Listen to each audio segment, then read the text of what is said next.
Hello everybody and welcome to another One Piece video. I decided to do this one mainly because I think for the most part we can agree that the previous chapter, 1010, pretty much changes things in terms of how powers are going to be evolving, specifically when it comes to Haki. So like Rayleigh told Luffy before the time skip, each person has their own preference when it comes to Haki. So usually what happens is that people pick what their preference is and decide to strengthen that one. However, Rayleigh also tells Luffy that if he can enhance all three, he can achieve a level of mastery that goes beyond the limits of each of them individually, which is what we saw in the last chapter, right? Luffy being able to combine and apply what he had learned about Armament Haki with his Conqueror's Haki. So I want to go to this triangle here. We got the three types of Haki. We have Conquerors on one side, Observation on the other, and Armament Haki as well. So, thanks to the previous chapter, we now know what happens when you combine Armament Haki with Conqueror's Haki, right? Luffy confirmed this. He shows it to us throughout the second half of the chapter. So we now have a pretty good idea of what happens when these two come together.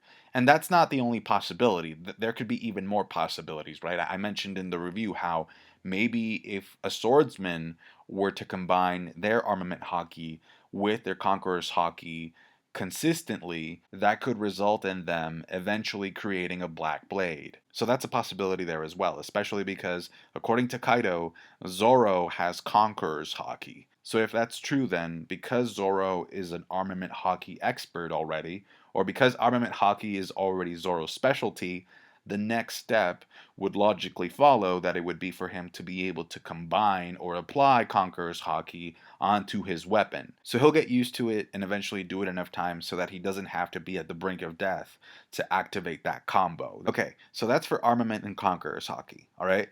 So, we still have two combinations left. Since we now have an idea of what can happen when you combine Armament with Conqueror's Haki, obviously the next two questions are going to be, okay, then what happens when you combine Armament with Observation, and then what happens when you combine Observation with Conqueror's Haki? So for the first question, what happens when you've mastered Observation and Armament Haki, and you want to expand on them by combining them? So I have a theory about this, and so I want to go back to what Rayleigh says to Luffy when he's first explaining what Armament and Observation Haki are. So, Rayleigh tells Luffy two things. He tells him that Observation Haki is the power to feel others' presence more strongly. And then the second thing he says is that this power allows you to tell where your invisible enemy is. Okay, so just keep those two things in mind. And then when it comes to Armament, Rayleigh tells Luffy that it's the same as if you were wearing an invisible armor on yourself. So, with that in mind, we know that Shiryu and Sanji both now have the power to become invisible, right? Well, when it comes to Sanji, it's not really invisibility, it's more like camouflage. Like the suit allows him to blend into his surroundings, but the point that I'm trying to make is that they can both disappear to some extent now. And yet I still remember people asking, like, so what? You know? Because in a world where you have observation hockey users like Fujitora, where even though they're blind, they can sense people, or people like Usopp who can see through walls, right? The question does come up, like, what's really the point if you disappear? Because you can still be sensed by your presence by other observation hockey users. So here's what I think. Since, according to Rayleigh, observation Haki has to do with sensing presence, and then armament Haki is defined as being a suit of armor, I think it's very possible, I think it's very likely that the combination of armament Haki with observation can grant the user the ability to turn their armament inward and use it as a type of defensive suit that fully hides their own presence. In other words, I think combining armament with observation can grant people the ability to fully 100% become indetectable. So if somebody like Sanji were to learn how to do that, he would not only be able to hide himself physically, but he would also be able to hide his essence. And therefore, it really wouldn't matter if his opponent had really good observation Haki, because he would be indetectable. Like, even people with future sight wouldn't be able to understand what's going on, because if they were to use future sight, they would just see themselves getting damaged by an invisible force in the future. So yeah, I think it would be a really good idea to have these characters, in addition to being able to disappear, also be able to fully hide their presence. It would be kind of like them hiding or suppressing their own haki for stealth purposes. And even if Sanji doesn't get that ability, I do think that he's going to get future sight eventually. I think that that was foreshadowed the moment that Oda showed us that he could casually dodge Katakuri's jelly bean. And if Shiryu gets the ability to fully disappear and hide his presence, I think that would be a really good challenge for Zoro if they fight, because then Zoro would need to find a way to overcome Shiryu's ability in combat, and that would actually kind of work towards Zoro's goal of being able to surpass Mihawk, because one of the things we know about Mihawk is that he has pretty intense observation haki.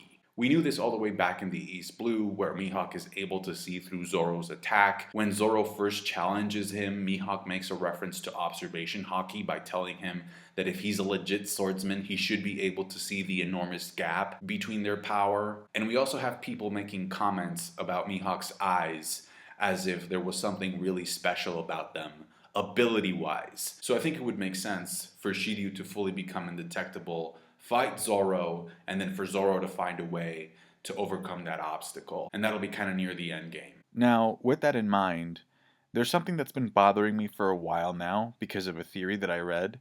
And when I read it, like it was like getting a really strong hint about something. And the anime made that hint that much more apparent. So in episode 967, 968, we see Roger gathering all 4 road poneglyphs. He already has one from Big Mom. Then they go to Fishman Island to get the second one. Then Odin stops by Wano to get the third.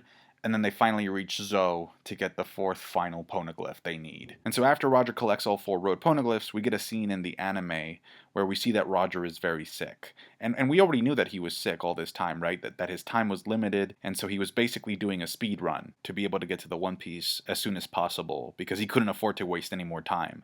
So Roger's really, really sick, and he comes out of his cabin, and he asks his crew, have you guys figured out where the island is? And they say yes.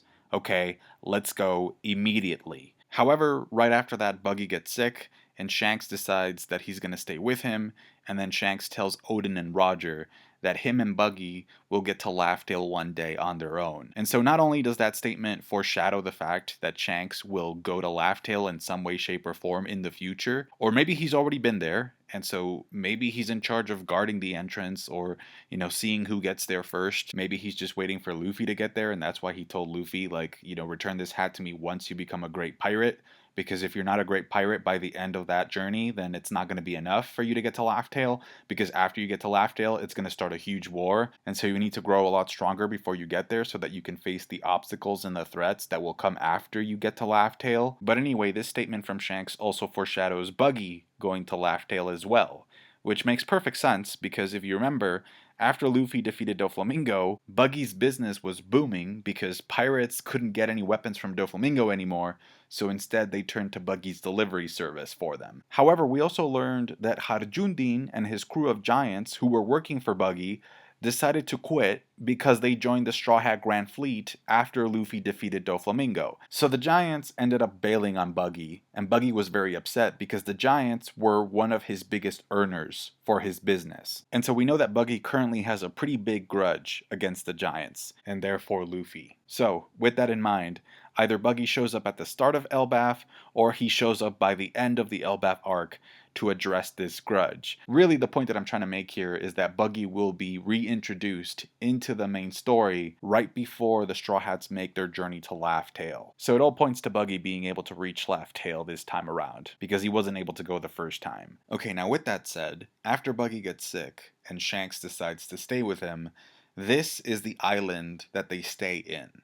Okay, now take a good look at this island and tell me what you notice. The first thing I notice is that it seems very peaceful. Like, it seems like an island that is something that you would find on the first part of the Grand Line, rather than in the New World. To the point where Roger even felt comfortable leaving a teenage Buggy and Shanks there by themselves. Also, the way the island has trees growing on the rooftops of buildings is very similar to another island that we've seen before called St. Poplar. And according to Kokoro, St. Poplar is also a town that is called the Town of the Spring Queen. Even just that name gives me Emu vibes, because the first time we see the character of Emu, they're in a place called the Chamber of Flowers. Chamber of Flowers, Town of the Spring Queen. It kind of gives me that same vibe. Anyway, St. Poplar is a town that is very close to Enius Lobby in Water 7. And in fact, St. Poplar appears in the CP9 cover story. And as you can see, there is some vegetation on the roofs in the cover story as well. However, once you go through the entire cover story, you'll begin to see that the trees are not as common as they are in this shot with Buggy and Shanks being there. And there's actually a pretty good explanation for it, and that's the fact that St. Poplar is actually the town where Water 7, where the shipwrights of Water 7 get most of their lumber from. So wood is a resource that St. Poplar exports to Water 7 so that they can make their ships. In fact, St. Poplar also happens to be the island where Frankie actually buys the atom wood so that he can build the Sunny. So there's definitely a sense of mystery behind that island that could connect us to the end game. Where did the atom wood come from? Was that the same island that we saw teenage Buggy and Shank stay in? What I think is interesting is that if you read the CP9 cover story, we learn that the whole reason for why CP9 decides to go to that island in the first place is to get Rob Lucci medical treatment.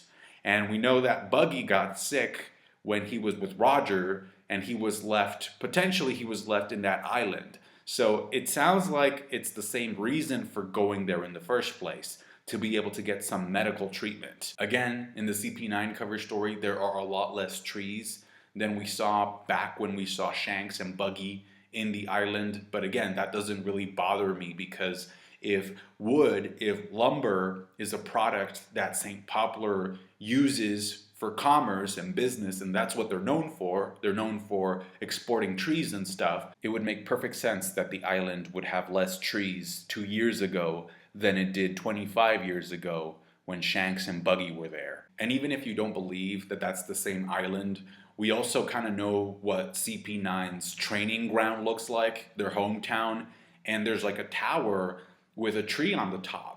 So even just like the design and the theme of those islands is very, very similar. So let's think about this. Roger gets all 4 road poneglyphs.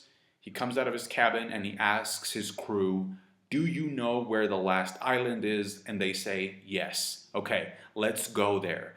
But then Buggy gets sick.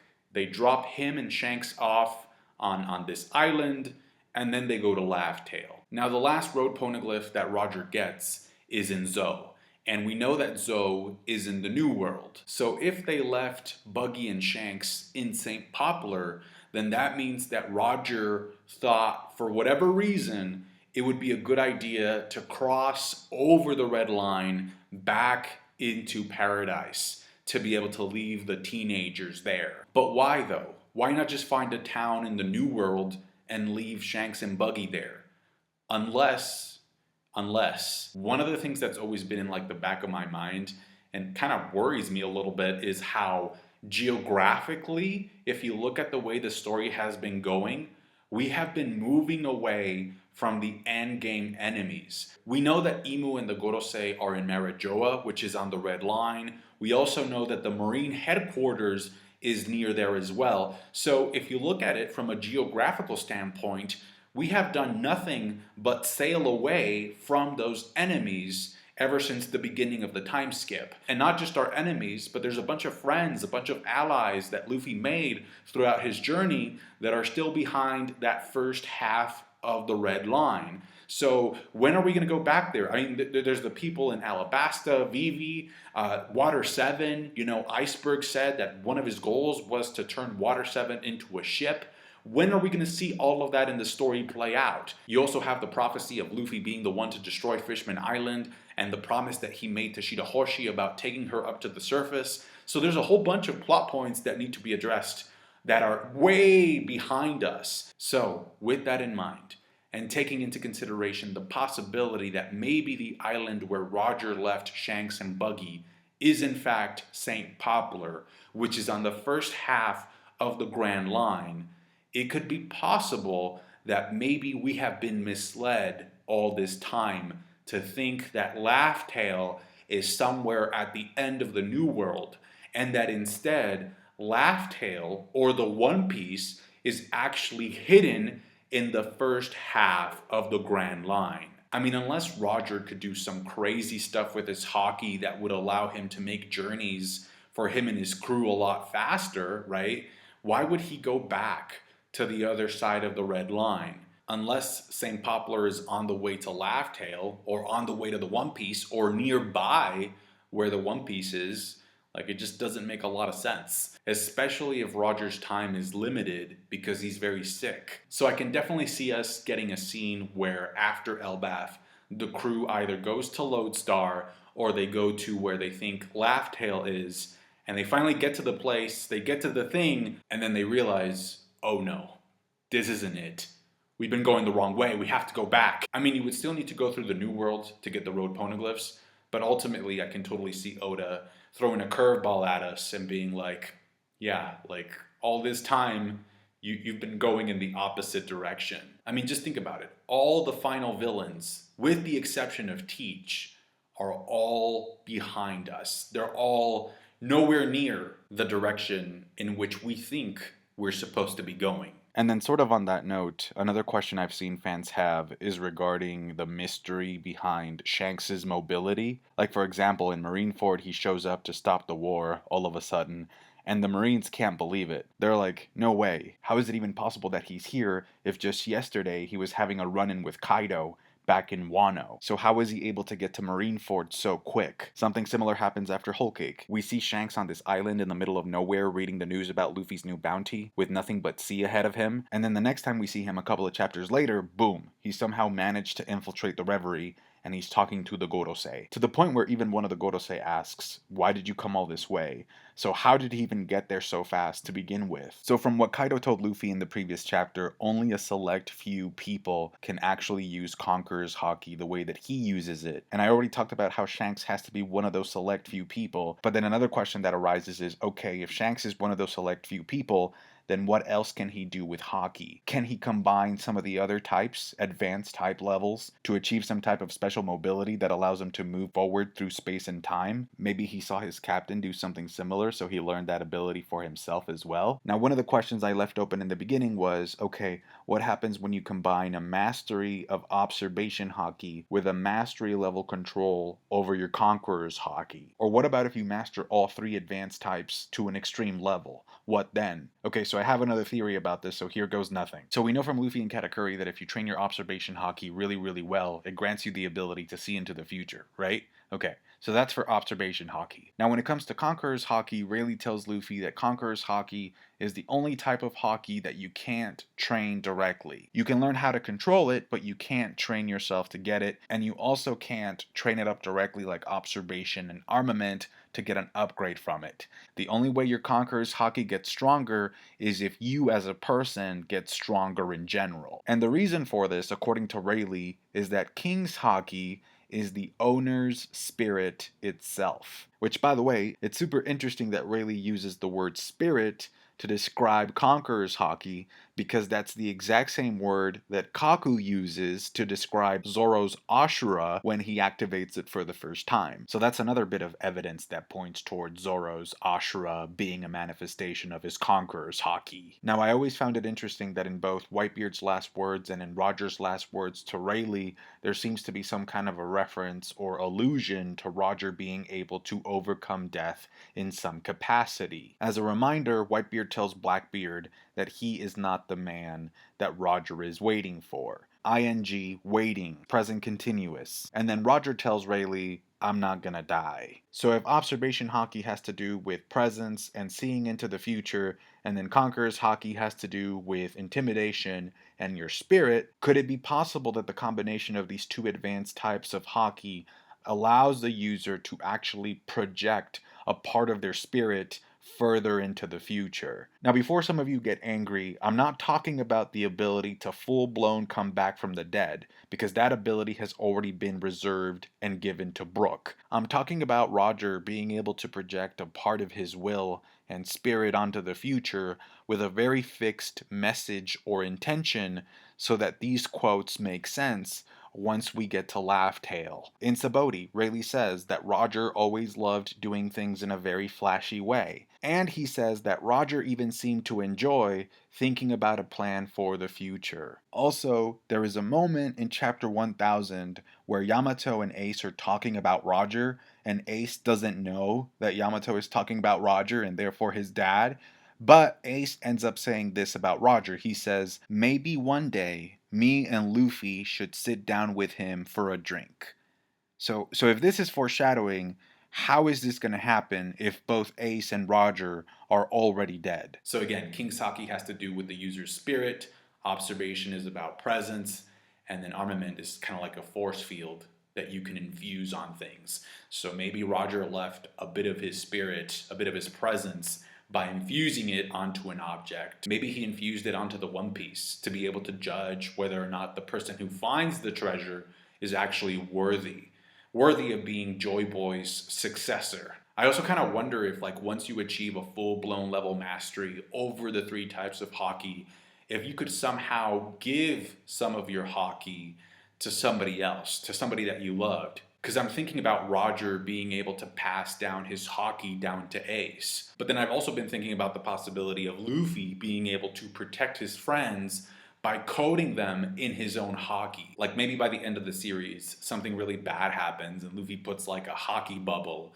on each of his friends to protect them from Emu. Maybe sacrificing your Haki or giving it to other people is actually the real reason for why Roger died. Maybe he performed an ultimate Haki feat. And after that he was like, oh wow, like I really need to give myself up to the Marines because I'm just not gonna last. And at least then I have a platform to send out my message so that I can start this new pirate era in the search of the One Piece, in the search of Joy Boy's treasure. And maybe Joy Boy actually performed a similar feat, and that's kind of how he sacrificed himself, and that's why he couldn't fulfill his promise that he made to the people of Fishman Island. It just kind of feels like Roger giving up his Haki would be a pretty good explanation for why he was weak enough to die. Lastly, I just want to go back to what I was mentioning in the beginning of the video about how black blades could possibly be the result of one of these Haki combos, one of these Haki combinations. So in Thriller Bark, Zoro is talking about Shusui, and he's talking about how one of the characteristics of it being a black blade is its durability. He says that even if a dinosaur were to step on it, the blade wouldn't bend a millimeter. So the sword is very, very durable. It almost makes it seem as if Zoro is talking about the sword as if it were indestructible. And not only that, but when Zoro tries it out and sends out a slash against Oars with all 3 of his swords,